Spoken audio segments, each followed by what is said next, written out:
Hey everybody, welcome back to a video. So today we're going to continue the series on the MiSTer FPGA DE10 Nano project, and obviously if you can't tell already, we're talking more about the Nintendo 64 core today, because Robert of FPGAZumSpass has done an incredible job on this thing. You're all playing it now, and I wanted to talk about some of the other games you could play on the core, things that were not released during the retail life cycle of the system in and of itself, because there's a ton of intrepid fans and modders out there making new experiences for you, so that's what we're going to be doing.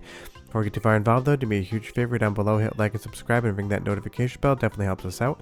And if you feel so inclined and want to support the channel, we got a Patreon link down below as well. But right off the top, we have Banjo-Kazooie, The Jiggies of Time. This is basically a mashup between Banjo-Kazooie and The Legend of Zelda, creating an entirely new platformer for you to play.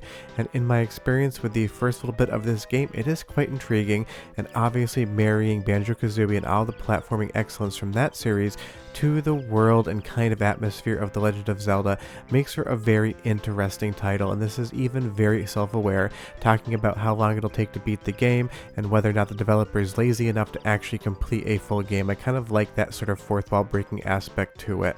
But as we get into the game, obviously, if you played a Banjo-Kazooie title, you're going to know exactly what you're getting here, but now it takes place in kind of a transformed world of Hyrule, and honestly that is really fun to see, and the level of creativity on display here in the graphics, the new textures, the mashup of these two worlds is definitely a 10 out of 10 in my book. But I will say, when you go into these fan games, expect a harder experience than you would normally get if you were just playing Banjo-Kazooie or even Banjo-Tooie. Basically, the makers of these games kind of anticipate you knowing what's going on and the moveset. It will teach it to you if you never played before, but these are definitely harder experiences. But I really do like that, and they expand the library of the Nintendo 64, because compared to the Sega Saturn and especially PlayStation 1, the N64 had the thinnest library across the entire globe. So getting experiences like this are going to be a fun time. Now, the general rule of thumb on playing these sort of games on the core is if they work on original hardware, they should work here. If there is a fan mod or a fan game that only works on software emulation, the chances of it actually working on the core are basically zero, so do keep that in mind when you're trying to poke around at things. If it doesn't work on real hardware, it won't work on the core. But I do like how this game basically right off the top challenges you with some very difficult platforming. You have to navigate the camera around, and it can be slightly frustrating until you get the hang of it, but this is definitely a fun time, and I do love the challenge here. Although if you finally get to the end and fall like I'm going to in just a moment, that sensation of heartbreak really makes you just want to run back and do it all over again. But it is just fun to see what developers can get out of the Nintendo 64 on real hardware. Mashing these two games up, having all these leaves falling, it's just a ton of fun. But you'll see there I did accidentally miss that honeycomb, and that did suck, so I had to crawl all the way back up here. Now you will see this game does have a little bit of slowdown. I am playing it on the Turbo Core, but because fan makers of these games will definitely put things in that maybe a normal developer would have called back for frame rate, you might see a dip here and there. But this one's definitely, I think, worth checking out. I had a lot of fun with it so far, and I definitely plan on going back into it. But leave me a comment down below and tell me what your favorite Nintendo 64 fan game is. There's an epic ton of them out there. I'm putting 4 in this video, and I might do a part 2 if it does well. So if you have recommendations, leave them down below. But if they do show up later in the video, maybe leave a second recommendation. But Jiggies of Time is just such a creative thing. I love that Bottles is back trying to teach you how to do stuff, and he's as sarcastic and mean as ever, which is kind of just a fun time. Definitely stick with this game, get out of the forest. It'll take you a minute, but it definitely opens up a lot, and there's just so much fun to be had here. Banjo-Kazooie and Legend of Zelda mashed up is definitely fun. Now moving on to one that a commenter actually told me about and I didn't realize existed, Five Nights at Freddy's has been demade for the Nintendo 64, and from a technical perspective that is absolutely wild to see, because obviously this was a PC game first and foremost, and not to knock this game, I've just never really understood or gelled with the main gameplay hook.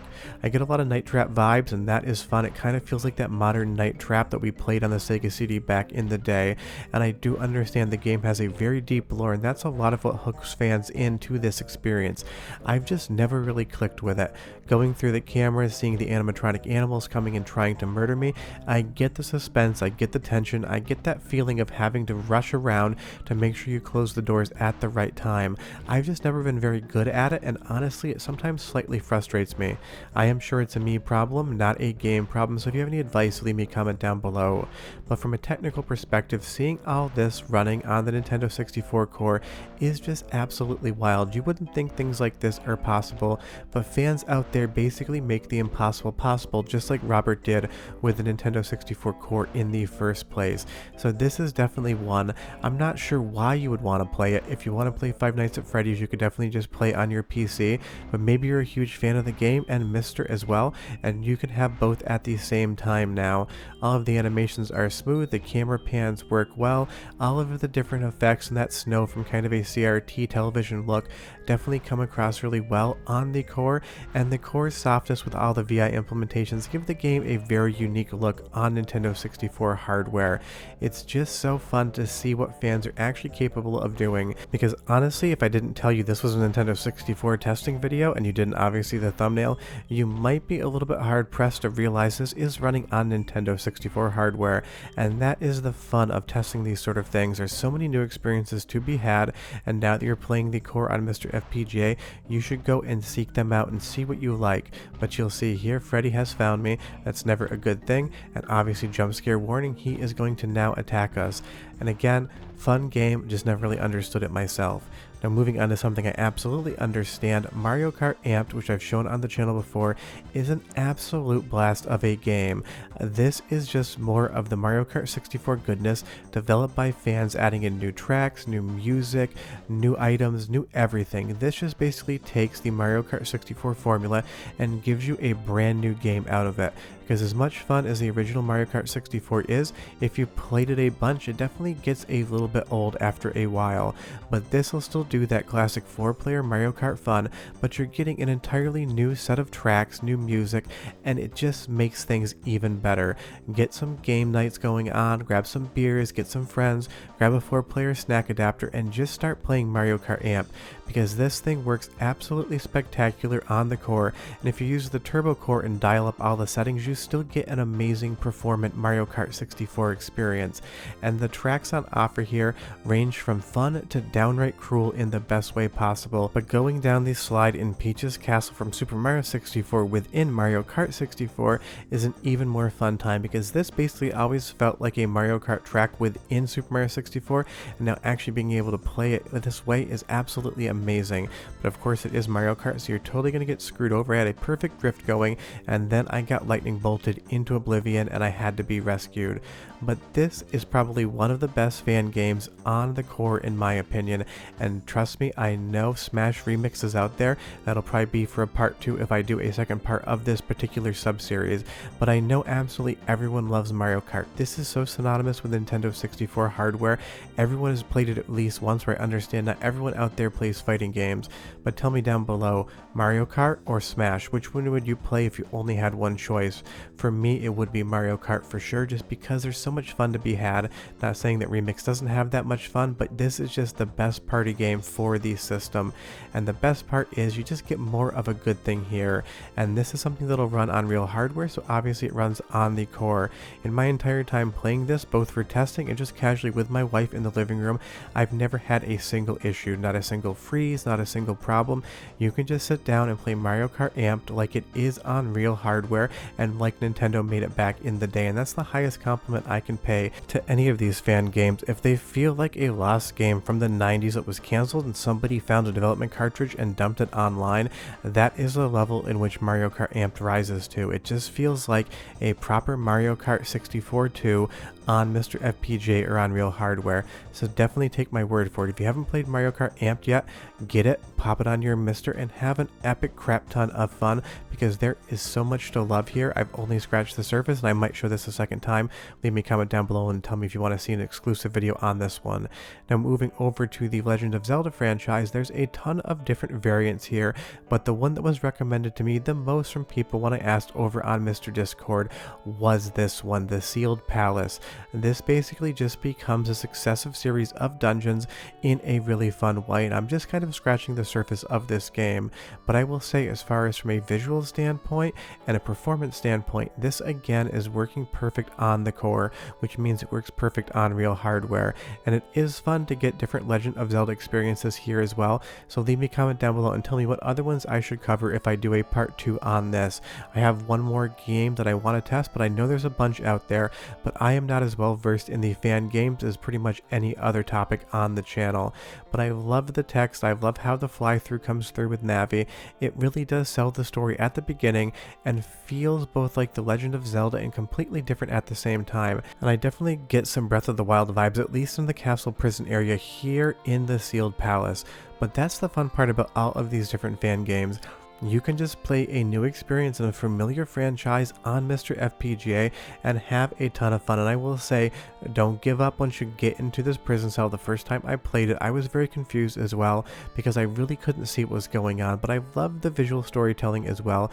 You have other inhabitants in other jail cells, you have the guard marching back and forth, and you basically have to solve how to get out of this cell at first.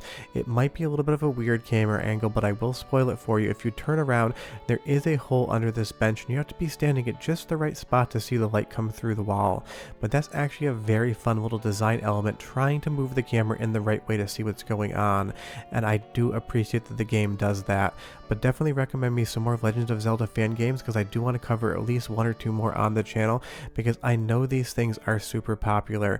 I love The Legend of Zelda Ocarina of Time and Majora's Mask back in the day, so having something new that still uses the same graphical style as those games, I really do enjoy, because obviously after this we go to GameCube, and while the Wind Waker's visuals are incredible in their own right, I wish we had gotten one more game from Nintendo on the Nintendo 64 using the Ocarina of Time engine, because it was so unique when we first got it, seeing Zelda in 3D.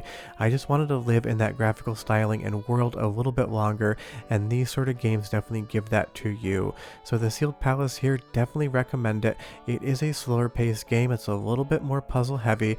You're always going to be wondering what you're supposed to do next, but that's where a lot of the fun comes in. You'll see here the next area is a maze and you kind of have to poke around and see where you need to go. So definitely check this one out. I haven't gotten far enough into the game to say if I absolutely love it yet or not, but I am very intrigued by what I'm initially seeing, and it does make me want to play more, which is always a good sign, because I did test a couple of fan games for this series that I just did not click with whatsoever off the top, and I never really mentioned games I don't like. It doesn't feel fair because maybe it was just something that I didn't gel with. But definitely check out the Sealed Palace. I think you'll find something to enjoy here. It does have the Video Game Esoterica seal of approval, and that's worth absolutely nothing for the most part.